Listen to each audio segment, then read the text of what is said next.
നമസ്കാരം. മമതയ്ക്കെതിരെ നിർണായക നീക്കവുമായി സുപ്രീം കോടതി. സർവകലാശാലകളുടെ നടത്തിപ്പുമായി ബന്ധപ്പെട്ട് തൃണമൂൽ സർക്കാരും ചാൻസലറായ ഗവർണർ CV ആനന്ദബോസും തമ്മിൽ കടുത്ത തുറന്ന യുദ്ധമാണ് നടന്നത്. ഗവർണറെ കടന്നാക്രമിച്ച മമതയ്ക്ക് ഇപ്പോൾ ചങ്ങല പൂട്ടിയിട്ടിരിക്കുകയാണ് സുപ്രീം കോടതി തന്നെ. ഒടുവിൽ സുപ്രീം കോടതിയുടെ നേരിട്ടുള്ള ഇടപെടൽ ബംഗാളിലെ സർവകലാശാലകളിലെ VC നിയമനത്തിൽ മേൽനോട്ടം വഹിക്കാൻ മുൻ ചീഫ് ജസ്റ്റിസ് UU ലളിതിനെ ചുമതലപ്പെടുത്തിയിരിക്കുകയാണ്.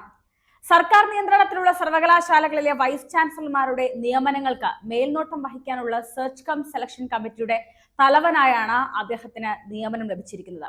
ഗവർണർ ആനന്ദബോസിനെ കൂട്ടാക്രമണം നടത്തി ബംഗാളിൽ നിന്ന് നാട് കടത്താൻ ശ്രമിച്ച തൃണമൂലിന് ഞാൻ കൊല്ലംകാരനാണെന്ന് പറഞ്ഞ ആനന്ദബോസ് മറുപടി നൽകിയിരുന്നു. വൈസ് ചാൻസലർ നിയമനം നടത്തി മമതയുടെ ഇഷ്ടക്കാരെ തിരികെ കയറ്റിയത് ഗവർണർ ആനന്ദബോസ് തടഞ്ഞതാണ് മമതയെ ആനന്ദബോസിനെ കടന്നാക്രമിക്കാനും ചൊടിപ്പിച്ചത്. ഇപ്പോഴത്തെ വൈസ് ചാൻസലറുടെ നിയമനങ്ങൾക്ക് സുപ്രീം കോടതി ജസ്റ്റിസ് UU ലളിതിനെ നിയമനപ്പെടുത്തിയിരിക്കുന്നു സുപ്രീം കോടതി തന്നെ. മമതയ്ക്ക് ഇത് കനത്ത തിരിച്ചടിയാണ് നൽകിയിരിക്കുന്നത്. പാനൽ രൂപീകരണത്തിന് സംസ്ഥാന സർക്കാരും ഗവർണറുടെ ഓഫീസും ഇപ്പോൾ യോജിപ്പിലെത്തിയ സാഹചര്യത്തിൽ 2 ആഴ്ചയ്ക്കകം കമ്മിറ്റി രൂപീകരിക്കണമെന്ന് ജസ്റ്റിസ് സൂര്യകാന്ത്, ജസ്റ്റിസ് ഉജ്ജ്വൽ ഭുയാൻ എന്നിവരടങ്ങിയ ബെഞ്ച് നിർദ്ദേശിച്ചു. ഒന്നോ അതിലധികമോ സർവകലാശാലകൾക്കായി പ്രത്യേകമായോ അല്ലെങ്കിൽ സംയുക്തമായോ സെർച്ച് കം സെലക്ഷൻ കമ്മിറ്റികൾ രൂപീകരിക്കാൻ പാനൽ ചെയർപേഴ്സണെ സുപ്രീം കോടതി അധികാരപ്പെടുത്തി. പശ്ചിമ ബംഗാളിലെ ഉന്നത വിദ്യാഭ്യാസ വകുപ്പിനെ സംസ്ഥാന സർക്കാരിന്റെ നോഡൽ ഡിപ്പാർട്ട്മെന്റായി നാമനിർദ്ദേശം ചെയ്ത കോടതി വൈസ് ചാൻസലർ പദവിയിലേക്കുള്ള അപേക്ഷകൾ സ്വീകരിക്കാനുള്ള വിജ്ഞാപനം എത്രയും പെട്ടെന്ന് പുറത്തിറക്കണമെന്നും ഉത്തരവിട്ടു. എതിരഭിപ്രായമുള്ളവരുടെ വാദം കേൾക്കാൻ അവസരം നൽകിയ ശേഷം ഇക്കാര്യത്തിൽ അന്തിമ തീരുമാനം കൈക്കൊള്ളുമെന്നാണ് സുപ്രീം കോടതി ഇപ്പോൾ വ്യക്തമാക്കിയിരിക്കുന്നത്. സംസ്ഥാനത്തെ 35 സർവകലാശാലകളിലെ VC നിയമനവുമായി ബന്ധപ്പെട്ടാണ് കോടതിയുടെ പരിഗണനയിലുള്ള ഈ വാദം.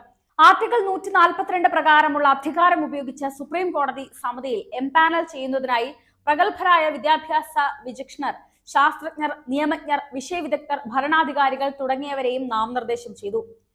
തിരഞ്ഞെടുപ്പ് ചട്ടം ലംഘിച്ചുവെന്ന് ആരോപിച്ച് സംസ്ഥാന വിദ്യാഭ്യാസ മന്ത്രി ബ്രത്യ ബസുവിന്റെ രാജി ആവശ്യപ്പെട്ടതിന് പിന്നാലെയാണ് ഗവർണർ CV ആനന്ദബോസും മമതാ ബാനർജിയും തമ്മിലുള്ള പോർമുഖം ആദ്യമായി തുറന്നത്.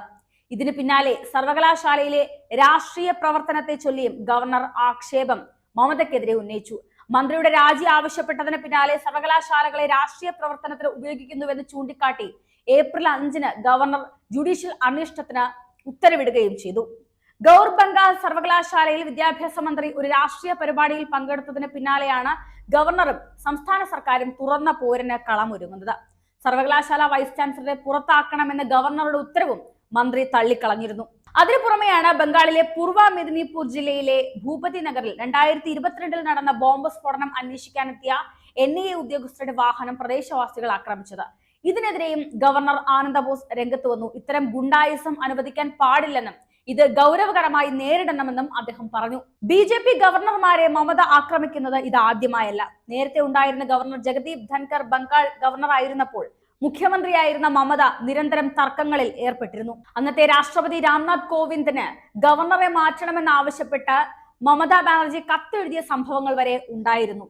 അത്തരത്തിൽ വീണ്ടും BJP ഗവർണർമാരെ ആക്രമിക്കുന്ന നയമാണ് ബംഗാൾ മുഖ്യമന്ത്രി മമതാ ബാനർജി എടുത്തിരിക്കുന്നത്. ഇതിനെതിരെയാണ് ഇപ്പോൾ സുപ്രീം കോടതി തന്നെ രംഗത്തെത്തിയിരിക്കുന്നത്.